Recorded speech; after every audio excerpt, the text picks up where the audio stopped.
We do not take the gift of life lightly.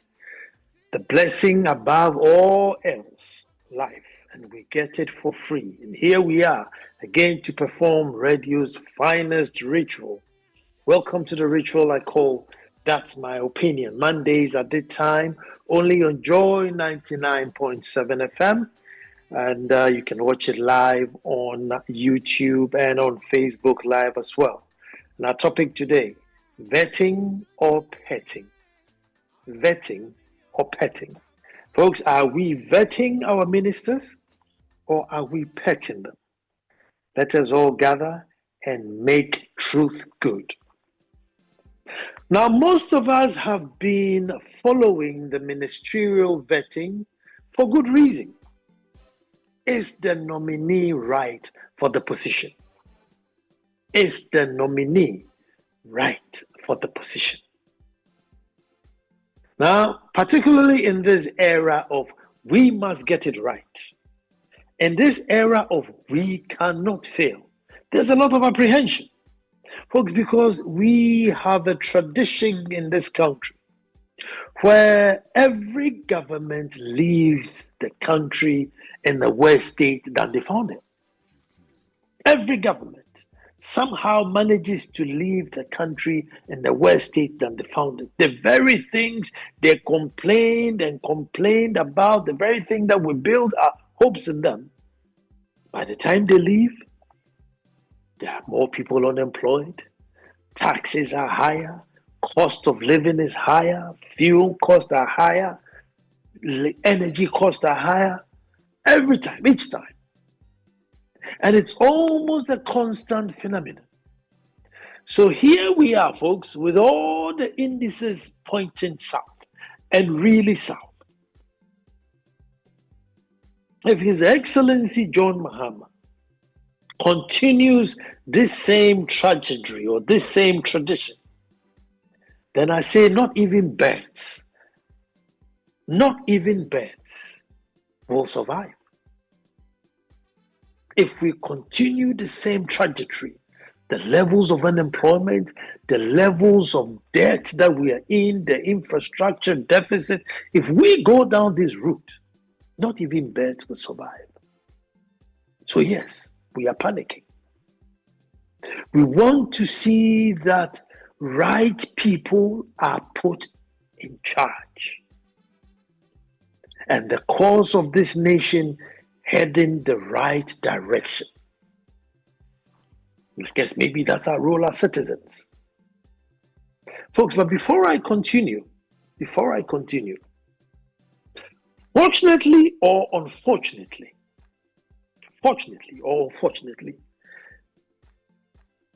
the president, John Mahama, is much, much more tolerant than the former president, Nana Addo. Now, I remember we did a show once, where I said that now that we are all quiet under Nana Addo's regime, should JM come back to power, will we find our voices? And it looks like that's the case. Suddenly, we are hearing voices. People are speaking more freely without fear, which means those being appointed will be scrutinized by us even more. So here we are, folks. The leader of all, moral police general himself. He has to account to us how he's able to rent an airport hills on his salary. Well, we don't know his wife's salary yet, and that could just clear the air. And I'm hoping that those information will be laid bare and all the apprehension would go. But folks, unless their landlord is very charitable, you're looking at an average $4,000 a month in that enclave. $4,000 a month, in excess of $60,000 a month, on a $15,000 salary. We are hoping that all information will be put out there. Charitable landlord, wife's solid, income, and we clear the air. Because somehow, I am also of the view that getting people to be accountable for things that they should otherwise have gone to the state but gone to them should be encouraged. But folks, here we are, right? Sitting in all apprehension, hoping to get the best man or woman put in the right position. And then they come and sit down. And within 10 minutes, that's it. 10 minutes. That's it. What's your name? Where were you born? What's your father's name? Oh, Allah bless you. I know that God talked to JM. That's why he gave you this position. And I've known you for ages. And so I have no qualms that you'll be good at this job. Take your file and go. You hear from us. Look, I'm telling you now, those people doing this 10 minutes vetting, I am sure if I were to go to their house today and to even offer to be a gate man, just a gate man, they will spend a bit more time trying to know who I am, the substance, if I'll be able to open the gates quick enough, close it so that armed robbers don't come to that. They would want to know. It's going to be a gate man. So, as much more as sensitive positions of state, which will transcend beyond NDC and MPP, every citizen of this state is hoping that this ministry and whatever it is that it has to do has to somehow look after me. And the guys who pretending it comes to sit down and Allah bless you, God bless you, you're a good guy, great guy, pack your bags and go. That's a disservice. That's a disservice. We are here to see what this person is made of. We are here to see his commitment.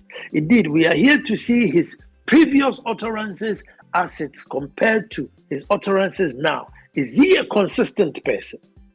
But he packs his files and he goes. He's come with his chiefs, his whole entourage. They are all excited and they go. Now, I'm saying, can we think outside of the box? Can we find a remedy to solve this? Because it is as though whoever is nominated by the president, 99.999%, you will sail through. The 0.00001 is where your appointment is delayed, but eventually you sail through. And then we are the same people who will sit back and say, Minister A is not performing, Minister B is not performing, and yet we pass them through. So how do we solve this problem, folks? How do we solve this problem? Now, this is just a wild card, and this is really my opinion. Let's see what you think about it. Thankfully, we have the constitutional review again looming in the background. I am saying, let's keep the vetting committee as it is. We have their chairman, we have all the colleagues there vetting. However, I believe that they are eminent people in this country, very powerful, eminent, forthright people in this country. Now, I'm going to throw some names out, but just for example, just throwing some names out, but just as example, just to get where I'm coming from. I am saying while this interview is going on, and they are firing questions to the candidate, can we ask some prominent persons, let's say Tobe Afede, let's say Nana Kwabena Ketia, let's say the Otumfo, let's say Justice Emil Short. I'm just leaving it here, but you can add on to the names. People of those caliber, people you can literally walk up to and say, take 10,000 CDs and pass me. Now they would listen to the vetting, and their mandate will be two mandates. Number one, Was the candidate asked the right questions?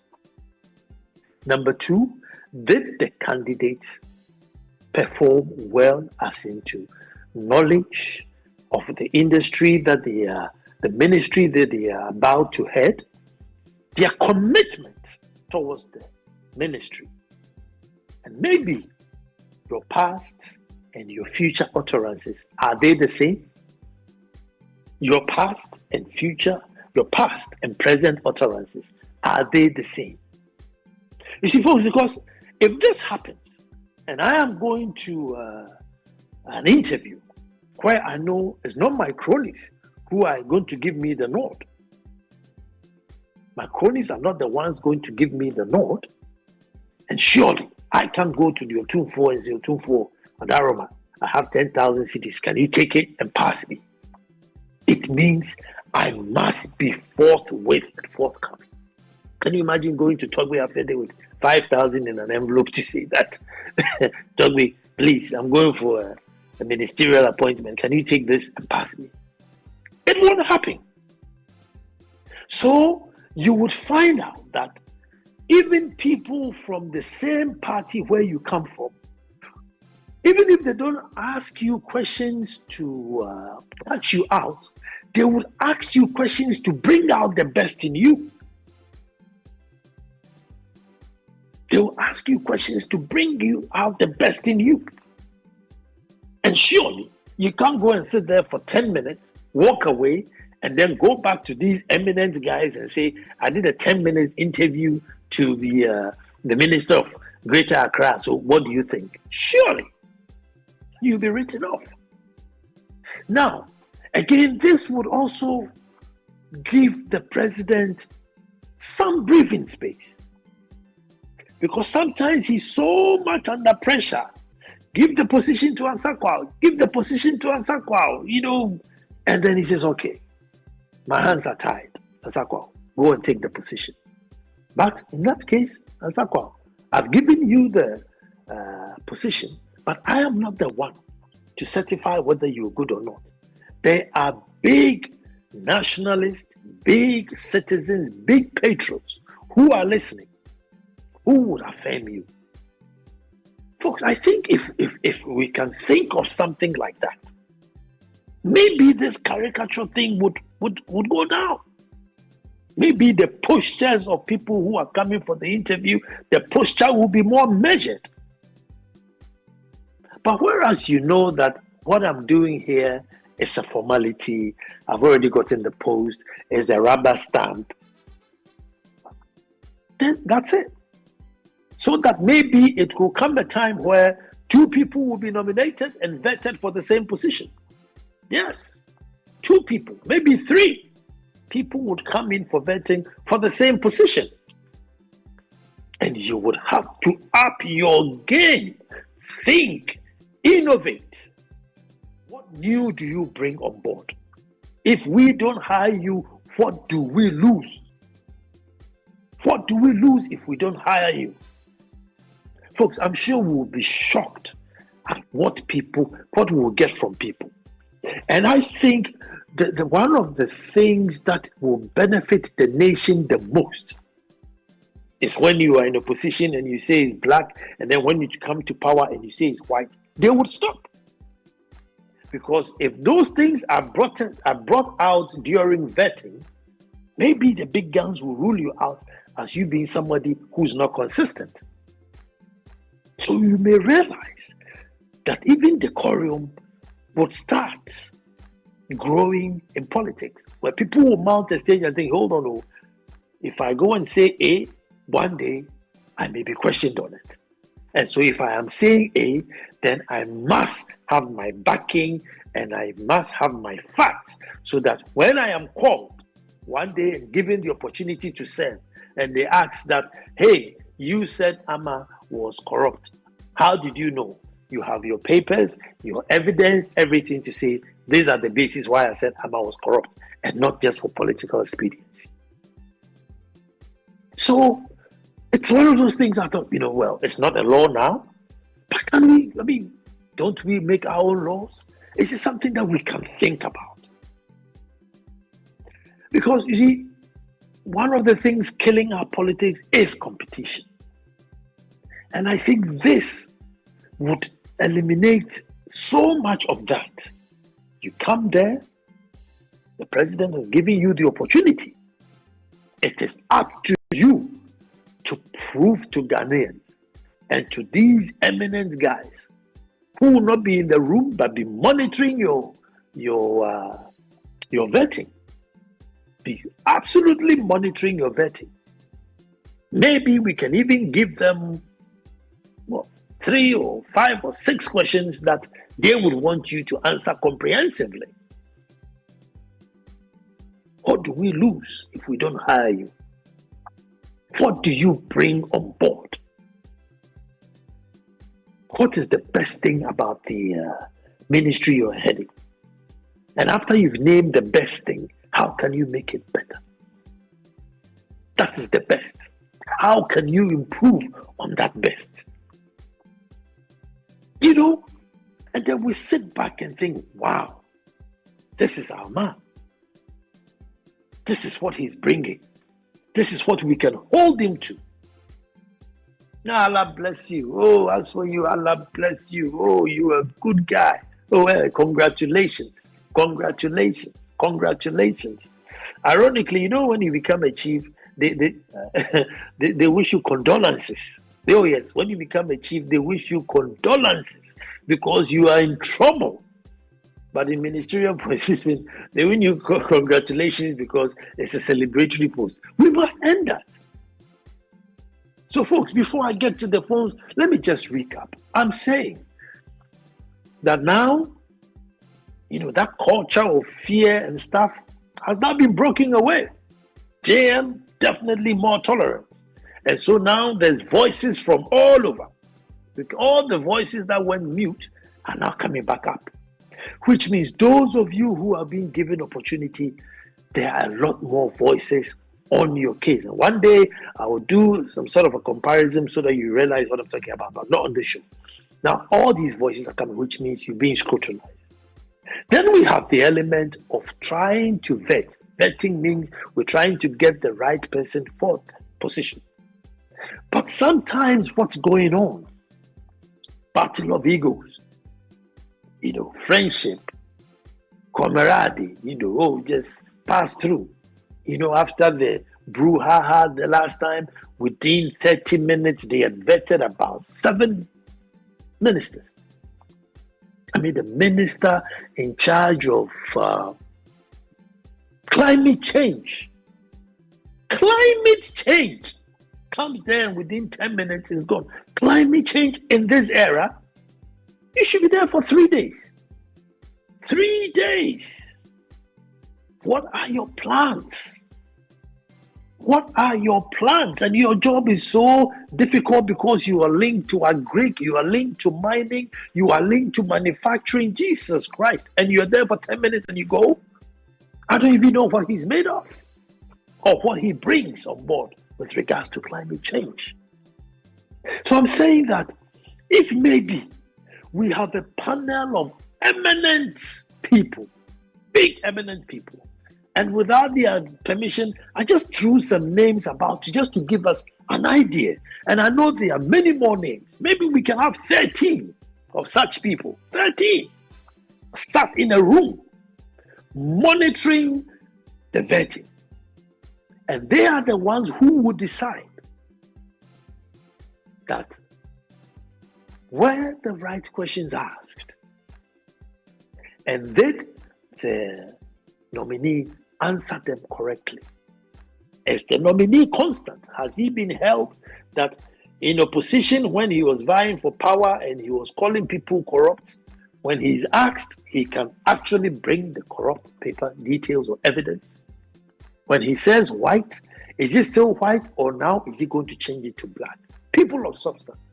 And I'm saying maybe it could remedy the vetting process and we could get our people with merit. Now, let me hear what you have to say on this. I'm sure you have a lot to say. And it's 0302 216 541. 0302 216-541. Are we vetting our ministers, or are we petting our ministers? I'm sure the producers will put the numbers through now, and we will be talking. 0302-216-541. It's just a wild card I'm throwing out there to see that how do we remedy this vetting saga so that it's not become a crony affairs. And I'm saying that if I went to one of these houses to be a gate man, to be a house help, my responsibilities will be far less than a minister of state. But they will probably question me much, much more than they do for that. So let's look at that. It's 0302-216-541. Let me wait for the calls to come in. Nana Kwesi is in Hacho. Nana Kwesi, let me hear you. Yeah, good evening, Nana. Good evening. How are you? I'm very well. Okay. So I'm one of the people who think this whole vetting thing is very useless, and it's legally causing financial loss to the state. Because when you see these people, when they go, so they don't go for free, right? They get some allowances here and there. And I think that is a big financial loss to the state. This conversation that we are having tonight, it didn't start to, we've been talking about this, but when you say, they will tell you that the Constitution says, and sometimes I wonder, the Constitution, was it made for us or we were made for the Constitution?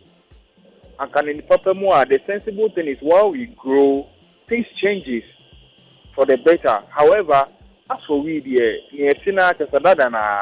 so if a president is appointing people who is just going to sit in front of a group of people, because this same group of people have crafted a constitution that says this, and they will just ask this person questions for mere formalities because it has to be done.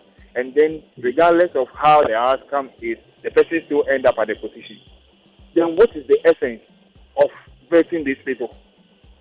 Right. So I mean, the remedy I am putting out, and it's really just a wild card. I mean, what do you think? Yes. So just like you said, the constitution has to be amended so that we get professionals. If the professionals who are versed in the kind of field that these people are appointed to, especially people who are in the private, who own their businesses, not in the public sector or outside, like a private person. Because those people, they are different. And I see, if I want to know the truth of a situation, let's say like the energy sector like this, I don't listen to politicians. Because as for them, they'll come and say that one is condemning, one is defending. So you don't even know who is telling the truth. But you listen to people who are in the industry, who are not affiliated to government, and they are telling you a whole different story. They are telling you the truth. If it's good, they'll tell you it's good. If it's bad, they'll tell you it's bad. So, like, the remedy you are proposing, I'm in for it. But these very people, you see, who are we talking about? If you are talking about amending the constitution, who is going to amend it? It's these same very people. And will they? Nana, will they? So you see the problem. We have an issue, okay? We want remedies.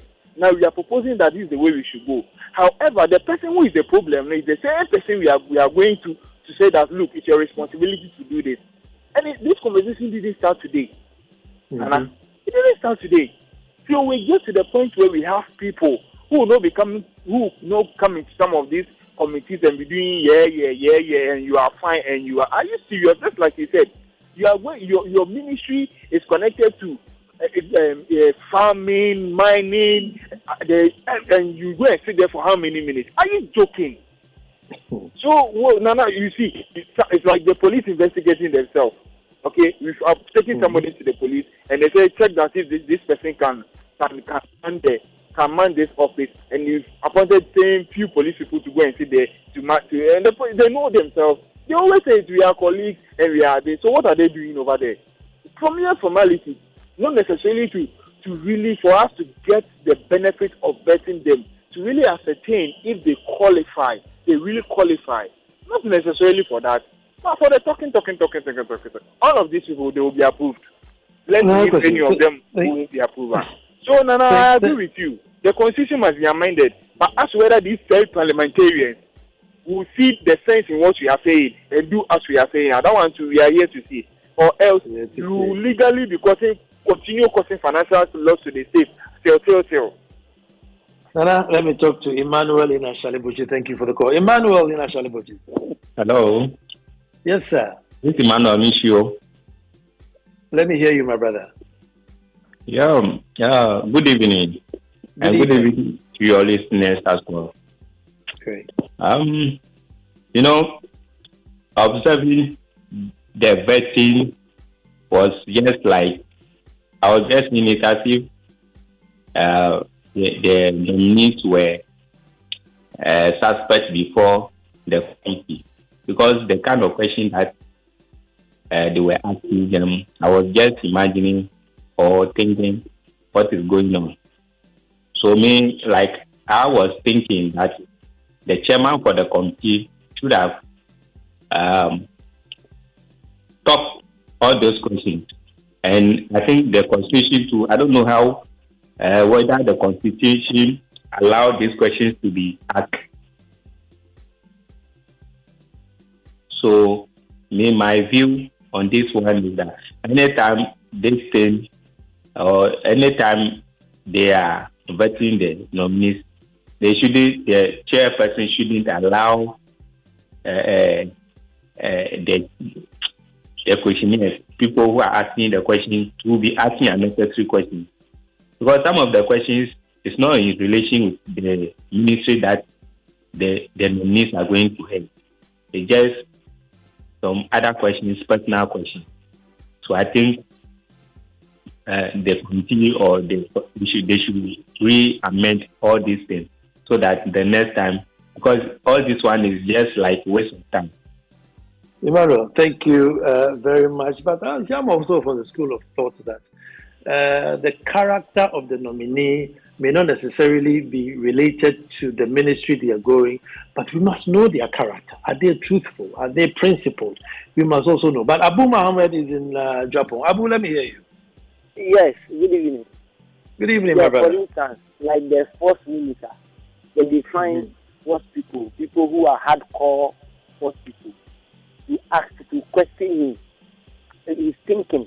Yesterday, I listened to him on Sports Link, and he was saying he was asked less questions because he's not much in sports, so maybe he did the investigation and they realized there's not a lot of questions to ask. But at the end of the day, Nathanato has him a lot of questions. It is about how you think, express yourself, how you're going to handle the thing. The first minister like this, you bring people from the military and road minister or transport, you bring the truck drivers and military, do that thing. Even the Bible and the Quran now, people are taking them on. How much more the Constitution? So if it's not helping us, obviously it must be changed. It was done to help us. So if we realize it does not correspond with the demand of the day, definitely something must be done about it. So I agree. Thank you. Thank you very much. Thank you very much. Baba Ahmed is on the line. Baba, hello. Good evening. Good evening, Baba.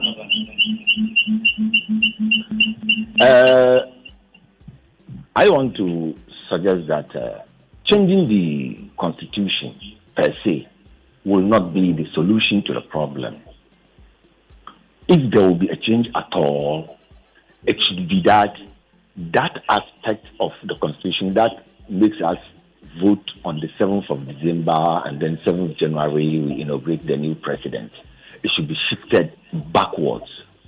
Now, when it's shifted backwards, there will be ample time for national security to be able to vet the background of all appointees. Mm-hmm. Then again, they say, I didn't say it, they say they are the masters of their own rules.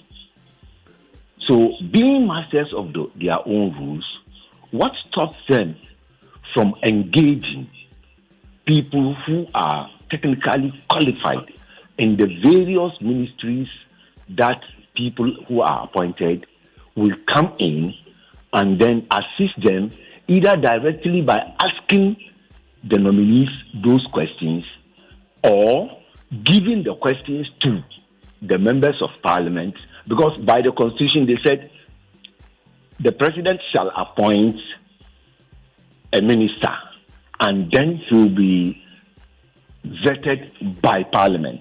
And as for parliament, if today, me, Baba Ahmed, I'm called to parliament and then I go in, the moment I go in, they treat me as somebody who is a parliamentarian, not as an elected parliamentarian, but as an invitee of parliament. Right? So at that point, they'll be able to get the true state of who that person is going to, that person is. As for his background checks, it has already been done, submitted to them, and then if they have any scrutiny to do about that background check, then they, the parliamentarians, can begin to ask the questions. But thinking that we have to change the constitution, as for the constitution there, it is perfect too. It is that those who are applying the constitution are rather applying, introducing the loopholes that is embedded in it, that are always trying to find their way out. Otherwise, I don't think that we necessarily have to change the constitution, especially that aspect of government appointees being vetted by parliament, etc., etc. So that's one there. I don't think that is that should be the situation. Baba, thank you very much. Let me speak to Chidiak in Southland. Hello, Chidiak. Good evening. What school of thought do you belong to? Stay as it is, or, as I'm saying, find some superior Ghanaians who would decide the outcome of the minister? First of all, I have a problem with your intro. That all parties are the same. We get the same value. I disagree with that. Why did I say that? The John Mahama government that has passed. Oh, no, I haven't said that. I haven't said that. Chidiak, I haven't said that. So how did you introduce? Because you say we are voting and bringing new government, we are getting the same value. I disagree with that. No, I didn't say we are getting the same value. I am saying so how did you say it, I said by the time every government leaves, the state is worse than what they came in, i.e. prices go higher, unemployment is higher, and that is a constant. I am not saying that. Fine. I'm saying that every time a government comes in, by the time they leave, the situation is worse than when they came in. Fine. But yes. I disagree with you. Because how can you disagree with me? It's a fact. With the past Mahama government, what they left behind for the Nana Akufo-Addo to take over, suppose they build what John Mahama built, Ghana would have been far ahead of what it is today. So you are saying exactly what I'm saying. You even said that today Mahama is in power, people can talk. It's a forward march. Okay. Eminent people to come and try people. In the first place, the back stock are the president. Anything that goes wrong, it is him they will call. Mm-hmm. So talk is cheap. You can bring people, they'll come and talk, say everything. But when it gets to the field, delivery, negative. No,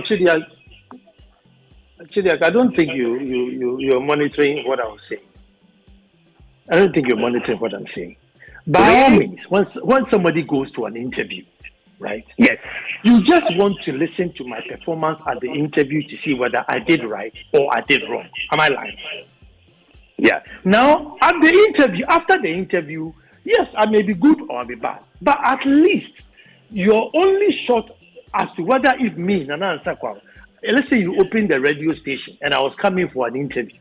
You would want to know if Nana Ansah Kwao would be good for this radio program. So you question me on it.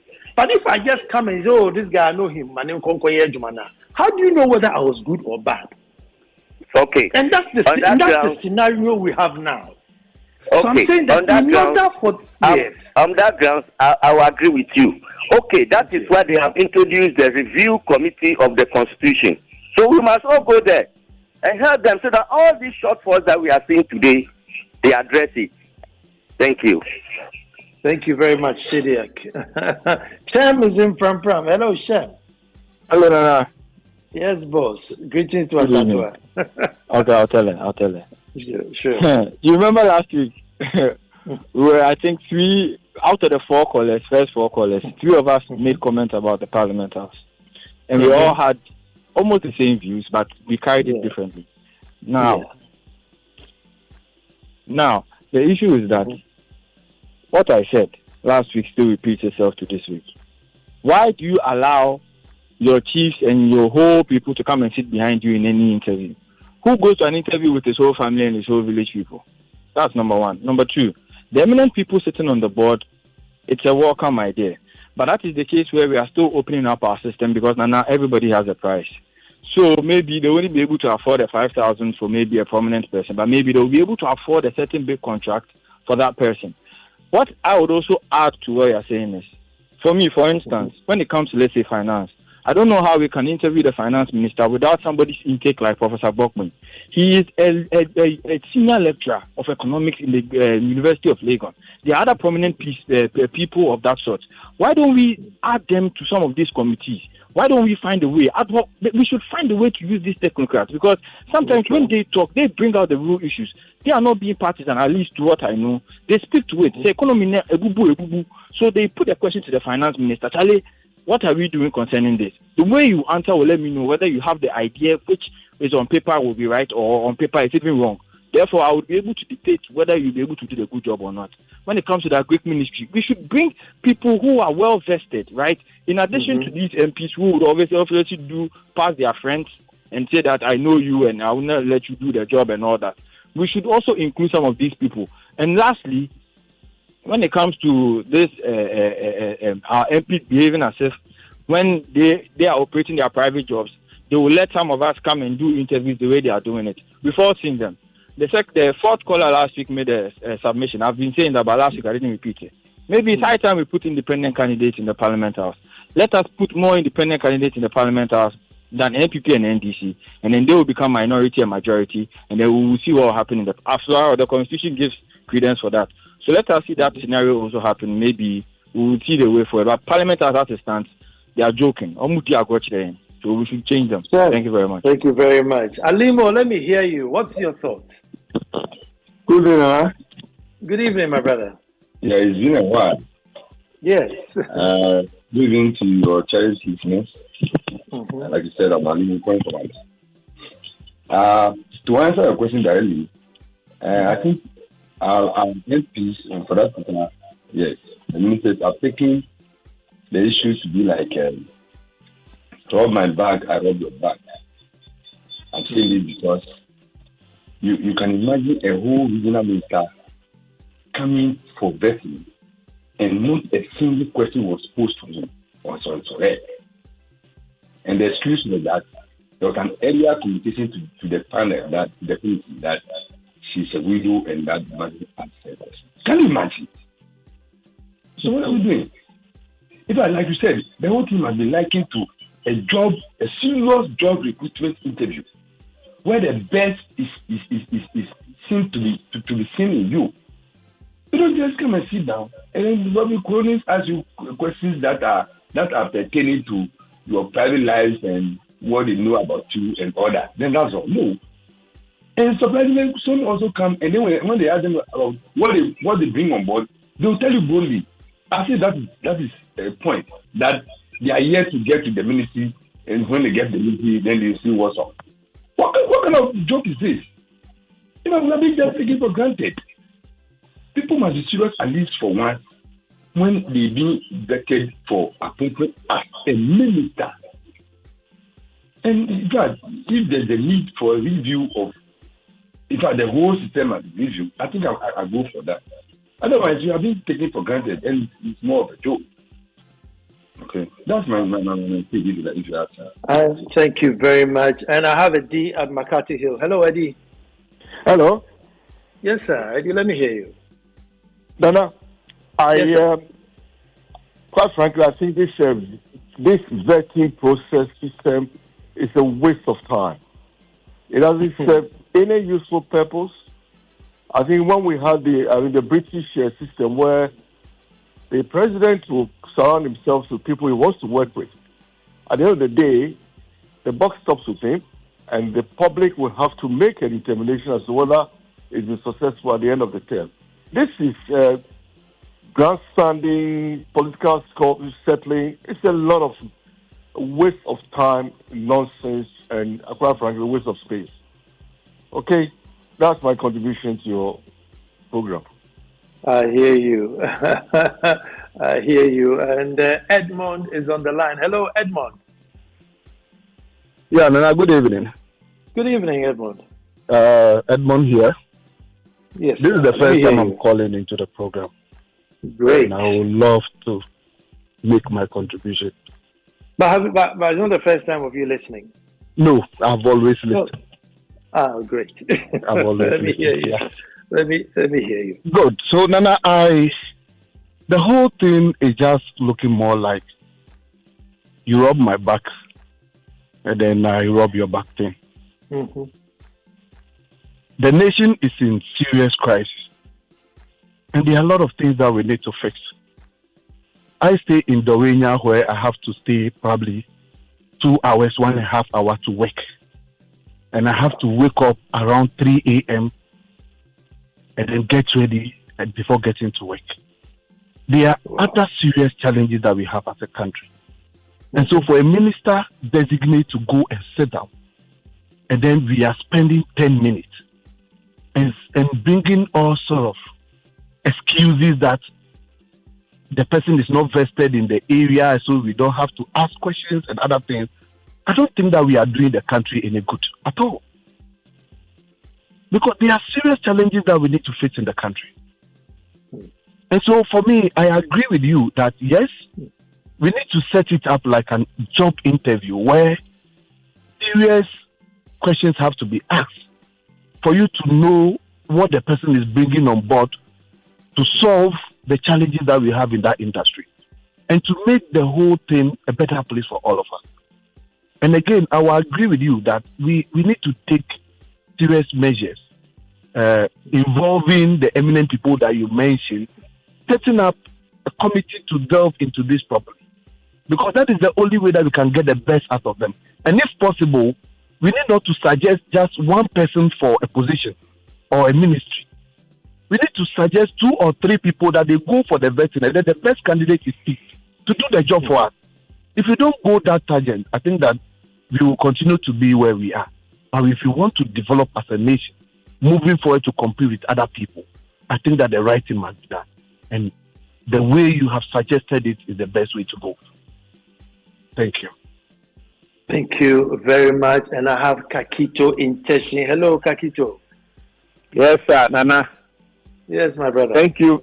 Thank you very much for always giving the ordinary people this platform to also express or shape the direction of this country. Mm-hmm. I agree with almost all the callers on the issue of why do chiefs follow a nominee to a vetting or somebody seeking for a job. I don't understand. I guess at that level, they are also looking at your credibility.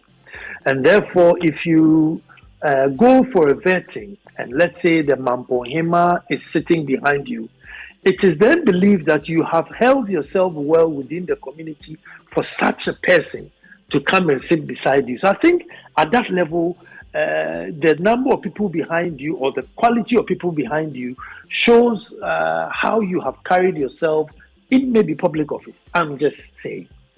Okay. I think that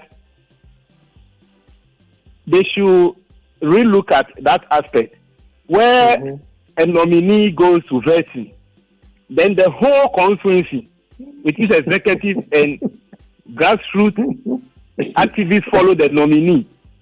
And where there are rules even in parliament that people following the nominee should not clap, they go there when the nominee gives an answer to a question, then they clap. And you will hear Bernard Ahiafo, the chairman of the vetting committee, always reminding them that here we don't clap, but we say yeah. So, as luckily for Ghana, or luckily for the John Mahama administration, there is something called review the constitution. which an 8-member committee has been put up. All these things should be addressed and ensure that, look, with the submission of people saying that we should call in the experts. For instance, you are going there as an energy minister, doesn't it? Mm-hmm. They should select people in that field, only that field. If you are a lawyer, what role do you play in energy? If you are a lawyer, what role do you play in agri? So, as the continuing review committee is about to start their work, we are suggesting as ordinary people, because the 1992 constitution that was given to us by Jerry Rawlings, we were told that it was given to us through as masons, tailors, tomato sellers, and all this. And so we are pleading with them, and since it is an NDC government led by John Mahama, they should make sure that the ordinary people's voice is infused into this new review that they want to do. You get me? But for the vetting and the way it goes, for me, since I started watching vetting, I watch it only when the minority leader is coming to ask questions. It is only the minority leader, always from back then, Harun Idrisu, Afenyo Martin, and previous ones that has come and gone. Mm-hmm. They are the only people who seem to be asking critical questions. For me, I don't listen at all unless I hear that the minority leader is coming to speak or is coming to ask questions, because he will ask and ask. And there's one problem with Ghana. All of us, there's one problem with Ghanaians, or if not all of us, there's one problem with Ghanaians. Ghanaians are an intolerant group of people. They like praise singing, they like worshiping their leaders.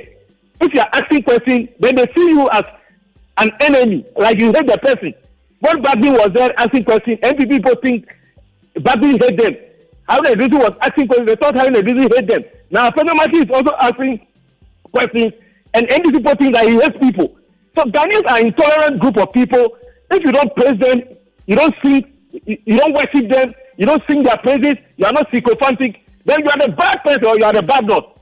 That is the problem of Ghanaians. They are intolerant. They are intolerant to views. They always want you to worship them. If you don't praise them, you are the bad person. So Nana, I thank you very much for this platform. We will continue always making effort to call in the program to make sure that our views are heard.